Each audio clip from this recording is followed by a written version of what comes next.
The structure for this analysis will be a little odd this time, as the release of patch 1.2 is a little odd. Though the big showdown against Neferith and Ardashir took place, the full scope of 1.2 isn't yet finished.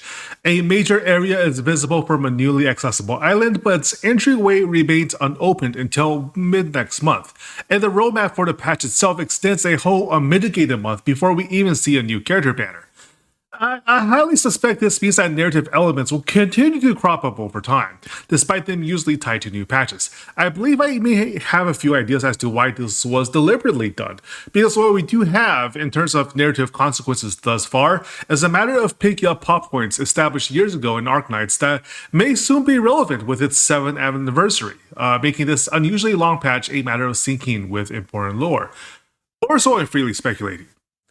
Now, my idea for Ardashir's identity is less speculative, however, it crucially requires a major jump in assumptions based on what we know of Endfield and Arknight's recent world building thus far. I may even know of the face he once wore, more than 1,000 years ago, when once he trod upon sun-soaked sands. Under my hypothesis, Ardashir is presenting us a number of half-truths and deceptive wordings. This probably isn't a surprise. As famously stated by the community, the man talks as if he's bound by a cosmically enforced NDA. But the hard objective fact he gives us all points towards a certain destination. Most tangibly, of course, is the golden dinar he gifts us during our time in the dream realm Farfield. The coin alone predates the civilization ban, as it is Sargonian currency, a Terran polity that controls much of the southernmost point of the main continent and Arknights, if by loose definitions of control given its degraded state by the modern era. They exist as a far cry from what it was during what I surmise to be Ardashir's time of origin. We will discuss more of the Empire of Sargon in detail momentarily, but the specific coin's origins is important too in illuminating his background, as Ardashir describes it as proof of conquest over a warlord. Yet no such warlord exists in modern Sargon, as it is ruled over by a hierarchical system of governance, one that his nickname points to, in fact, as Pasha in Arknight's terms, is a corruption of Padishah, the Persian term for the region's master king, as used by the late Ottoman Empire, but carries the same meaning and connotation in modern Sargon. Hell, his very name Antalos too is a tell as well. Ardashir is a Persian name, described as ancient Sargonian by Pirlica, and one adopted by the founder of the real-world Sasanian Empire, the last of its kind in ancient Iran. In our world, Ardashir I, known as the Unifier, overthrew kings and toppled dynasties across the Hormozgan plains to establish the land of Iran-Sar, the realm of the Iranians. The closest parallel to this history in Arknight's Terra is in fact with the Sargonians as well, during the reign of Lugolzargas Suzarum Suzurum Labiru U Aritu, Overlord of Ages, the Shah of Past and Future, Shahashan, King of Kings, the great conqueror of the southern demons whose passing quite literally shook the world. Now, obviously, for Arknight's veterans, my hypothesis here already has a number of red flags, though the evidence strongly indicates a Sargonian origin for Ardashir, and indeed, the lizard-like Phidian he claims to be is native to the region as well. Other details fail to check out, particularly the heavy Nordic and Tibetan Buddhist influences of his otherwise youthful Kirsch appearance on Talos II. Now, the fact that he is a Phidian, albeit one that seems to not have a little Sarkassian blood, is another issue, though it is interesting a point of speculation on whether or not the Talos II's century of desperate survival has led to the genetic drift expected from smaller populations over time. But I can bridge this matter, I believe, in a way that makes sense within Arknight's lore about the involved parties, and will do so by video's end. But on its face, the theory of Ardashir's Lugolzargas does have one critical flaw. Lugolzargas, after all, is the proud foundational example of divine Aslan royalty. And to explain this, much of Sargon itself, what it is, where it is, and so forth, has to be addressed. The basic gist is that all of the major polities in Arknight's settings are parodies of real-world cultures that we're familiar with. The Victorians are obviously English. The Yan so heavily Chinese coded that you can name specific cities and regions of influence. Lungmen is basically every Hong Kong movie trope packed into a roving mecha city. The Colombians are one of the most interesting portrayals of American culture in non-American fiction. The Syracusans that Rossi and Wolfgard hail genetic descent from are basically Italy, so on and so forth. In the case of Sargon, the heavy Ottoman Empire influences are as clear as Ardashir's dinar is gold, but more broadly, this is a region meant to reflect the Fertile Crescent itself, the birthplace of civilization in our world and theirs, stretching its vast embrace across much of what we understand in modern times as the Middle East. This is still broadly true in Arknight's world as well. Sargon culture is considered the canonical first to arise from the Originium mutated sapiens that called themselves humanity in Terra. Though it's important to note that this only applies to the multifarious species that arose post-Originium, transformed into semblances of the precursors through its interaction with their DNA. Even Sargon itself is a latecomer in the eyes of the Fermat and Tikas people that predate their arrival, though such was the state of Fermat dominance and Terran prehistory that Tikas' existence was largely tribal and suborned by Fermat worship, until they too were mutated by Originium or other precursor technologies into the modern Circassian and Sancta people, the endgame representative of Eastern Europe and Roman Catholicism, respectively. Traditionally, the tribes that ruled over the greater Sargon expanse were Aslanic, named after C.S. Lewis's God line in the Narnia stories, and patterned after the Asiatic lion that once roamed through Iran and the Arabian Peninsula before they were hunted to local extinction, though endangered clades still remain in the Indian state of Gujarat. Arknights Aslans differ themselves from the other felinoid humans by virtue of their greater physical prowess and stature, physical gifts that ennoble themselves with a perceived divine right to rule and fuel their military adventurism through the early stages of Terran history. Importantly, however, this wasn't just a matter of genetic gifts.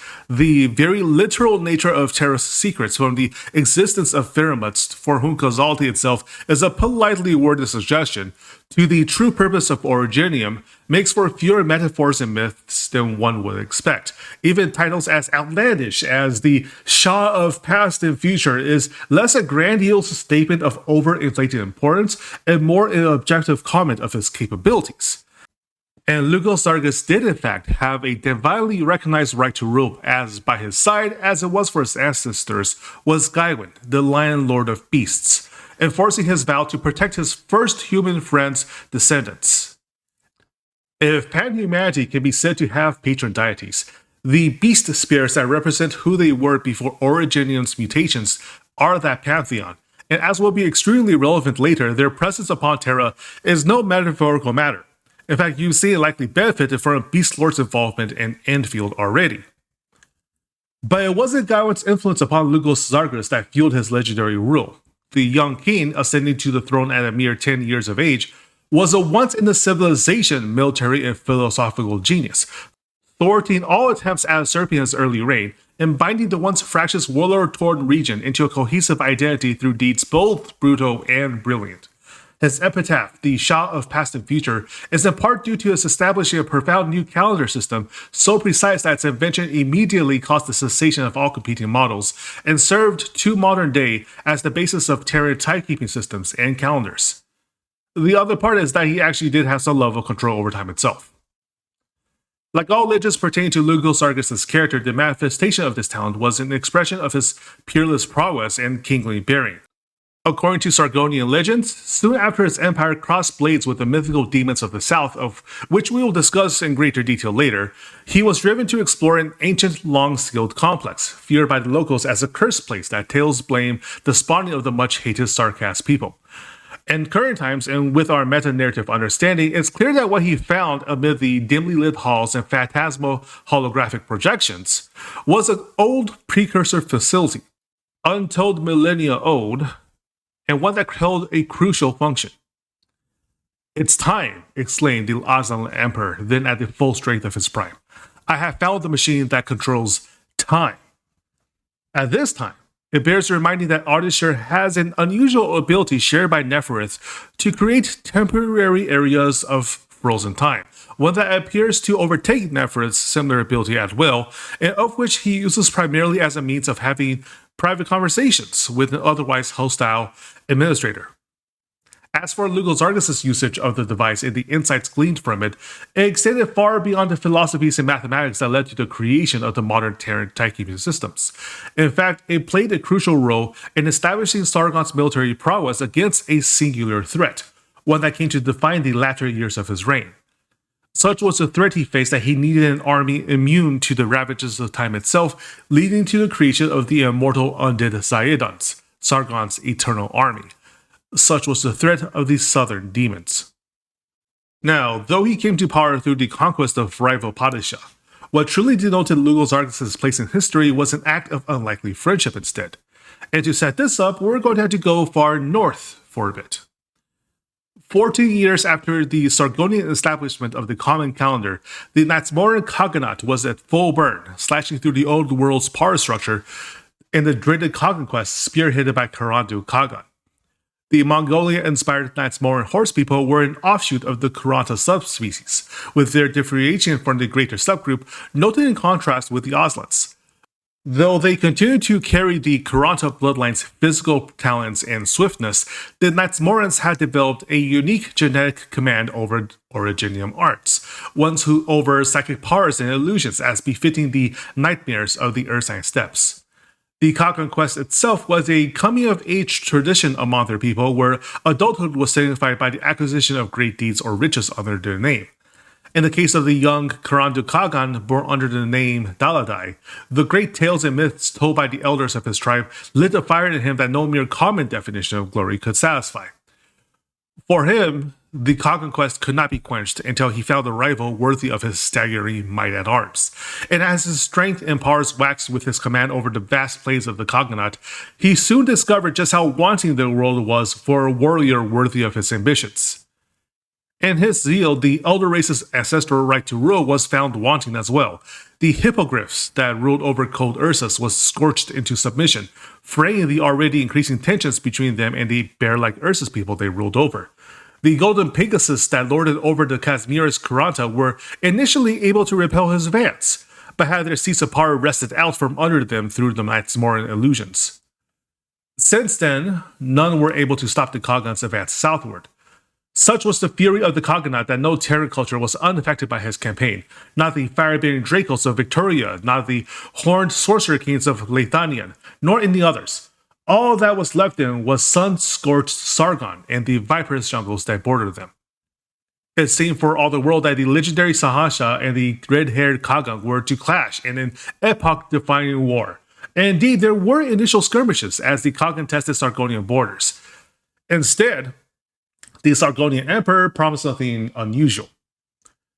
He knew of a foe that the Khagan could happily extend the fullness of his conquests looting against, something worthy of the ambitions of a man for whom the world itself was too small and too frail.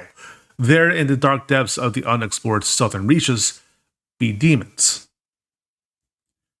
The unexpected alliance between Lugal-Zarghus and Karandu Khagan proved one of the most impacting in all of Terran history, and perhaps one that proved its salvation in the centuries to come. Lugal-Zarghus wasn't lying after all. The threat to the south was increasingly pressing, enough for him to conspire in the utilization of Circassian witchcraft and his own strange command over time to produce warriors able to stand against demonic corruption where others inherently couldn't. The Sargonian struggle against this southern threat was also noteworthy for its occurrence during a time of the nation's prestige as the world's foremost superpower, wielding resources and art experts unmatched by any others. If things had worked out differently, then perhaps this was the rival to met the Khagan's unquenchable appetite for glory. But instead, in the venerable Sargonian emperor, now in his 50s, he found a fire-forged brother. The dual campaign of the Khagan Kazakh hordes and the Sargonian Internal Army was triggered when one of their initial skirmishes found itself interrupted by the sudden attack of the demons that the Sargonians had long fought to suppress. With a common enemy worthy of their attention, an alliance was quickly formed despite their earlier violence, one that soon bore down upon the unexplored southern jungles with a power and relentlessness unmatched by any other Terran force of the time. The demons were repelled, their harrowing influences upon the world unable to match pace with the unified might of men. In the depths of the jungle, a fateful discovery awaited the alliance: the Foan Stargate. As we know now, the precursor stargates were meant to bridge the heavens. The one found in the empty ice fields of northern Sami eventually led to the settlement of Talos II in Enfield's time. We also know that they were more than interstellar portals. Something went afoul in their creation, allowing for otherworldly connections, and the introduction of collapsals in Terran real space. These were the demons that plagued Sargon, an interdimensional malevolence that slowly corrupted and overrode the very reality that they infiltrated, leaking from the southern Stargate like toxic waste through corroded barrels. Against such deadly foes, the combined might of the Arknight and Sargonian Empire found a worthy match, and they succeeded. Legends say that Lugos was able to slay the great Poltergeist king that commanded the vast host of the Collapsal Presence, drawing forth the ancient precursor weapon Sigh of Kings to smite it. Legends also say that this was his and the Kaghan's ultimate doom, for in its slaying, the Stargate was destroyed, triggering a gravitational collapse that erupted over the region as a torrent of fire, turning what was once lush rainforests into a desert so fiercely baked that even rubble was blasted into fine sand. The Pyrrhic victory was felt all over Terra. The climate of the entire planet was altered with its Stargate's destruction, the scorching northbound winds drastically whipping its way up the continent for centuries to come, turning summers in what were once idyllic plains into bone-dry wastelands. Much of the great combined host of Sargon and Nightsmorian warriors were lost in the explosion, and with their passing of their legendary leaders, so too did their respective eras decline. But they did succeed. The Sargonians know this, as do all others privy to the knowledge of Colapsal's existence. They know this because subsequently no demon has ever set foot in Sargonian sands since. The matter of Lugos and Karandu's death, however, is much more questionable. The evidence towards this ambiguity can be inferred indirectly from behaviors of affected parties in the ancient past and by more recent revelations. First is that some remainders of the Arknight forces dedicated themselves to exploring the uncharted reaches of the far north, where we now know lies the empty Stargate. Their mysterious disappearance has spurred speculation from their descendants for generations, and those that attempted to follow suit have a tendency to also vanish. Meta-narratively, we know that they likely succeeded in their expedition. Though the fate of the clash against the Northern Collapsals is unknown to us, the fact of their expedition implies that knowledge of the Northern demons was what spurred the investigation in the first place. As the only way to infer the existence of a second Stargate was through their experiences against the Southern Collapsals, my guess is that something in their war was sufficiently revelatory to spur the seemingly reckless transglobal journey, and that something was the International Black Hole Protocol that led to the Endfield era. Now, strictly speaking, in the current main story for Arknights, the Black Hole Protocol has not yet happened. Terra is not sufficiently unified, Originium not sufficiently mastered, and Calcite, who supervises and guards the relevant information for the protocol, not yet revived from the dead. Though, with the 7th anniversary announcement and the whole of Rhode Island's incentives to challenge the dreaded Ursus Empire in episode 16, we know that this is a matter of when, not if. But the relevant stories can be inferred as canon for the sake of bridging towards Enfield's era, which means we need to discuss time travel. Arknight's treatment of wormholes appears to respect the theoretical sciences behind them. They bridge not just space but time as well. So long as the terminus of either end of the wormhole exists, it can theoretically be accessed, regardless of whether that means in terms of light years as distance or light years as time. With the eventuality of the Black Hole Protocol, Calcite's trust in the future of Terra has grown sufficient for her to give up the secrets behind the empty Stargate to the unified Terran political structure, and an international cooperative research and exploration effort quickly coalesced around the northern megastructure. Terran researchers successfully reactivated for the first time in untold thousands of years, and through it blew ancient winds. The very first explorers to enter the controlled and stabilized Stargate was the expedition team led by Ryan Lab's Magellan, a famous explorer with a history of Rhode Island collaboration, whose journeys through the frozen slimy wastelands led to the modern discovery of the empty Stargate in the first place. To her surprise, as with the rest of her team, their eventual destination was not some far-off alien land, but smack in the middle of the roaring fires of history, caught between what seemed like a clash of titans as the Caucasus hordes and the Sargonian army drove down upon their bewildered camp. They of course survived the encounter, but just barely. The maelstrom of war magics that ravaged the land was quickly destabilizing the Stargate, forcing their hasty retreat. The intensity of it unmatched by anything they've experienced even in the modern era. As Magellan glanced back for the final time, she surmised that what they encountered was the very moment of the Foreign Hotland Desert's creation, and in parallel with their own fight against a monstrous evil that spawned from the empty Stargate, the two sovereigns had combined their overwhelming might to shove the Poltergeist King back through the aberrant hole in reality it spawned from, and in doing so, triggered a calamity felt throughout the rest of the world. Thus was the existence of the Northern Stargate made known to those present, for the gate opened on both ends. And the presence of the Black Hole Protocol explorers in the final confrontation now as much of a historically established fact as the war itself. It's also a fact that actually killing a major collapsal entity on par with the monstrous Kerselson that Magellan and friends confronted years ago may not have been possible, even with the warlord's combined might. What saved the Empty Icefield expedition was no art of their own devising, but literal divine intervention. For it was Amma, the beast lord of Elks, worshipped as a guardian entity by the Sami people, that manifested back then to drive back the thread with her own incarnated self, and in doing so exiled herself from the world of her beloved worshippers. Unlike in what is now the Fallen Hoglands, this was not enough to desist the colossal threat. The Stargate remained still leaking, still promising a future among the stars while hiding a poisoned dagger. But speculatively, if the same limitations hold true for Lugos Argus and Karandu, that their Originium-derived arts were intrinsically insufficient to truly destroy the Poltergeist King within their own reality, would they not have been driven to the same desperate act? We know only that their actions destroyed the Southern Stargate, their actual bodies never recovered nor witnessed, not even by Gawain, the Lion Lord of Beasts, who was alone among the three to come back from the Fallen expedition. Notably, hidden in a secluded alcove south of the Marker Stone, a child named Babbles lives alone, occasionally frequented by concerned willing Tianchi that have taken upon themselves to ensure her welfare. Her role in the greater scope of the world would have been but a nameless face among many unnamed NPCs, but for a fortunate meeting with a nice young man that fed her sweet rice cakes as they conversed pleasantly and idly as she led him out of the unfamiliar forest. A young named Ardashir.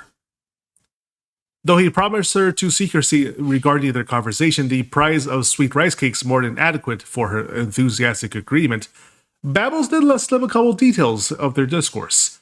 3 approached the Cosmic Gate when he first made his way to Talos 2.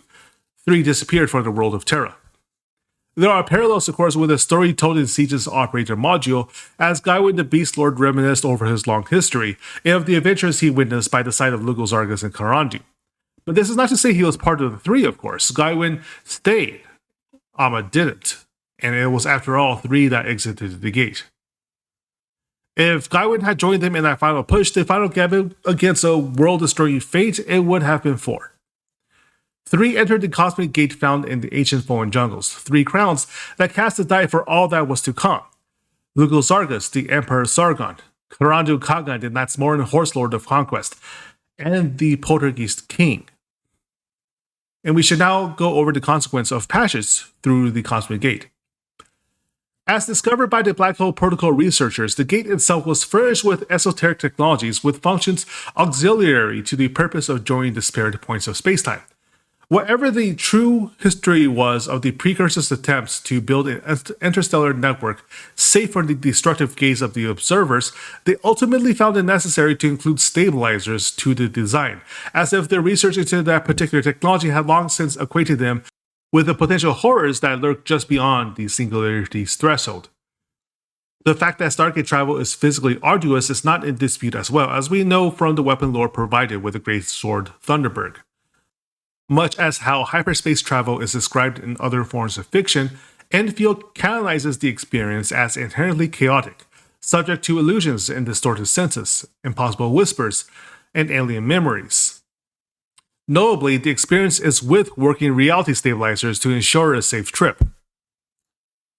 We have a pretty good idea what fate awaits those that could not afford such luxuries. Through the event expeditioners Joklu Makar, a number of bad end scenarios are made known to us. The last dead end may as well be right next door to the Endfield timeline, as the Black Hole Protocol was momentarily a success there as well. But that tantalus peek into a destination among the stars was marred by tragedy. The Sarcassian prophetess Argus, known by her codename Valiquin when under contract with Emerald Island, was the first to enter the gate this time, drawn through it with the inevitable weight of a known destiny. and what stepped back was horror. In Arcus' stead, a powerful collapsal tore through the gate, bringing with it spatial rifts that bled reality. Though it was successfully pushed back, its ruinous influence was the damnation of that timeline's black hole protocol, successfully scaring the international community into dismantling the very ring itself, a grave error, as it turns out. After all, though the gate was a weak point in Terra's reality that drew the collapsals to its plane, it wasn't the only place they could be encountered, and it wasn't the only means for them to cross that threshold between realities. Only with the last gate gone, Terra was left with no way to escape. Prior to that timeline's damnation, Argus's adoptive daughter Typhon had speculated that the collapsal itself wasn't just Argus's murderer, it was Argus herself, forcefully transformed by that threshold. Though the Sarkassian Cyclops had great talent in the Originium arts, her specialization did nothing to prevent her from that reality's physically corruptive influence. Without the stabilizers that allowed for the Talos II expedition, her transition into the Collapsal's domain was also translation. In Enfield's time, she never befell this fate, though I speculate that the reality chaos of gate travel had a lot to do with certain latter generation Enfield characters taking on physical traits normally not representative of their human subspecies. I believe that latter era Ryan Lab's cautious approach to studying immensely powerful, paradigm-shattering phenomena did at least ensure that their explorers would be able to take a safe first step. But Ryan Labs is a sufficiently advanced technological infrastructure to allow duplication of otherwise black box precursor technologies did not exist in Lugos Argus' time. What he had was Karando Kagan's awe-inspiringly powerful psychic abilities and his own esoteric powers. Time and space being the same, I believe that his time-like relic found those many years ago in the vast ancient catacombs of a forgotten people may have been a precursor stabilizer as well, or akin to that technology. Whatever its true purpose may have been, it at least provided an answer for how he may have survived crossing the threshold where others may perish. With time itself under his command, the distortions of the Stargate's activation could be mitigated to some unknown extent. But surviving does not mean he was unscathed or unchanged.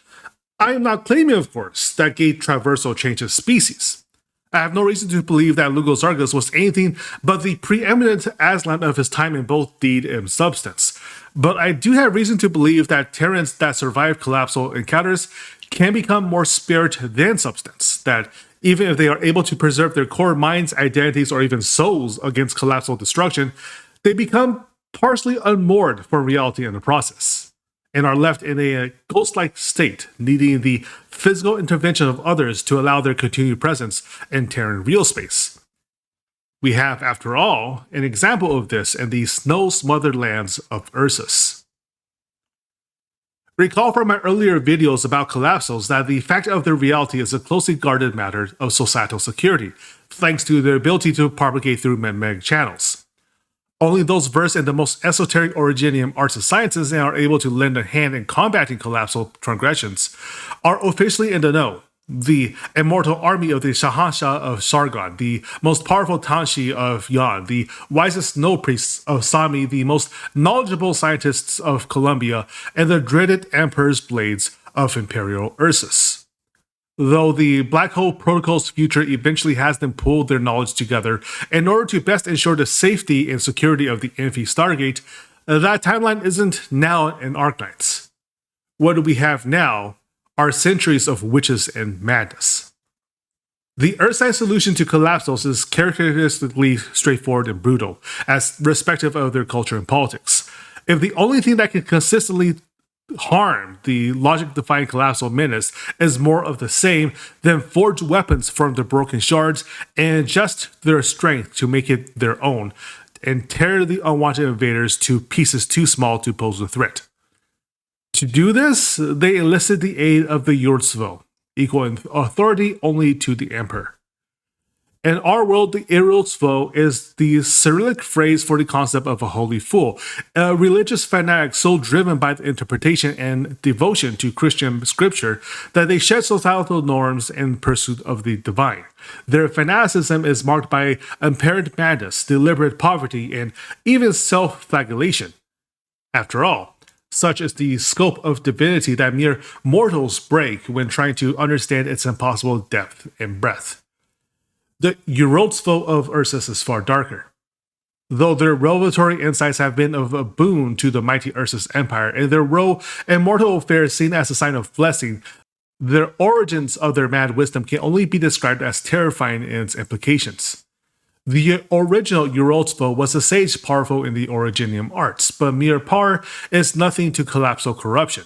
Only by an esoteric ritual hypothesized to be of Sami origin was she able to keep her rampant powers in check, and a shred of her sanity left still fit to serve Ursus. From her cursed so-called blessings, they devised a strategy to keep the northern demons in check. She was able to command shards of the collapsal menace, imbuing them into the armor of the stoutest and most powerful Ursine warriors, and those that survived would become the Emperor's Blades, a secret military force of whom each individual member is an independently functioning army unto itself. And they may seem familiar to Enfielders. In the days of the Ursus Empire, they needed to don specialized all-body gear to contain the collapsal shards embedded in them that granted them such terrifying otherworldly strength. These are marked by a pitch-black armor and tender-like pipes that stretch from face to body, necessary to contain the black mist they breathe out that will otherwise be used as a weapon to hinder their opponents.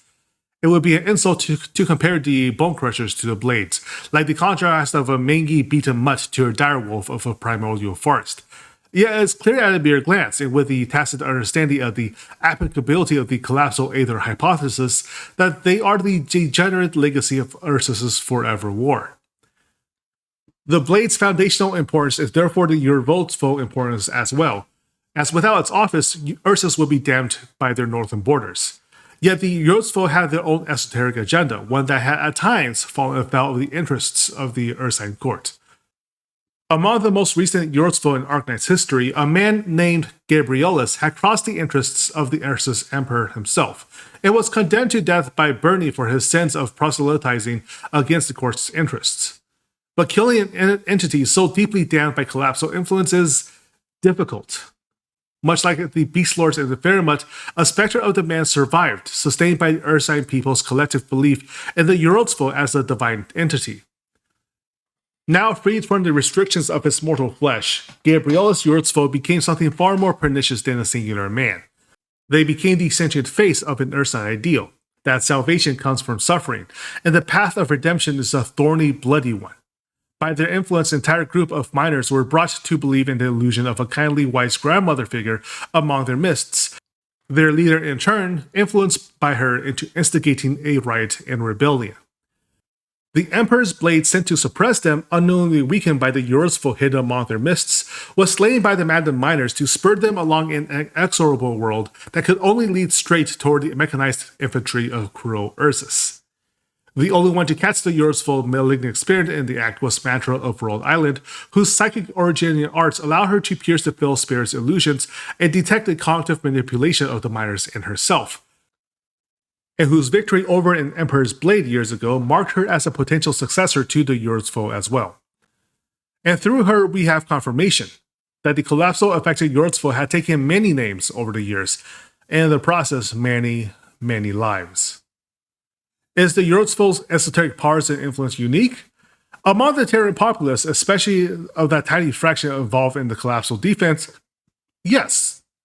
But if the Holy Fool of Ursus gained its menacing powers for collapsal study, then perhaps the nature of their insidious influence is similarly collapsal in origin. What then of the scant and vanishingly few that survive an unfiltered, unguarded trip through the Stargate's abyss? Thus my speculation. The cognition of Lugosargus survived that perilous transition across the Stargate's threshold, successfully buffered against the chaos by his command of time-like Originium arts. Claranjo's survival is implied by his story with Babels, though the form and substance of it is not something I can divine from the information available to us at this time.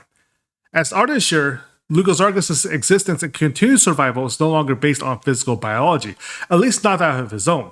But the lives he bitterly spoke of taking to ensure his longevity was he, like the Eurozvo, able to corrupt the colonists of Talos II to sustain himself. As for the Portuguese king they famously warred against, speculation can only go so far. But Ardashir does speak, after all, of the administrator being the last master they will serve. And perhaps there is something deeply worrisome implied by such a title. Finally, of the last mystery alluded to by Ardashir's taunts upon the top of the marker stone. Assuming my theory is correct, and it may not be, we know of at least 3 potential survivors of what is past the threshold of the Terran Stargate. Ardashir, once Lugosarchus, Karandu Kagan, and Amma, the Beast Lord of Sami. We may know of more, if the gates are able to bridge the barrier between universes as readily as it bridges points of time and space, then that one momentous activation in the phone hotlands that allowed the connection to a distant future in the Endfield ice fields causally unifies every instance of its active existence, including the doomed Cognate expeditions into the Sami land. Inclusive even of Karandu's descendant, the psychically powerful Nightmare Knight that dared to raise the Cognate banner in the modern world and pursued his ancient kin into northern obscurity. Inclusive potentially of the terrifying birth of the first Yorlsvo, and inclusive of Varlakin's doom the moment Argus stepped through the portal and was transformed. These then may be our exiles. These the foundation of a Terran counter-invasion upon the collapsal realm, and perhaps these the administrator's truest potential allies, against a threat that cannot be named and cannot be justified without empowering its already overwhelming strength. The truth is in the north, as it ever was.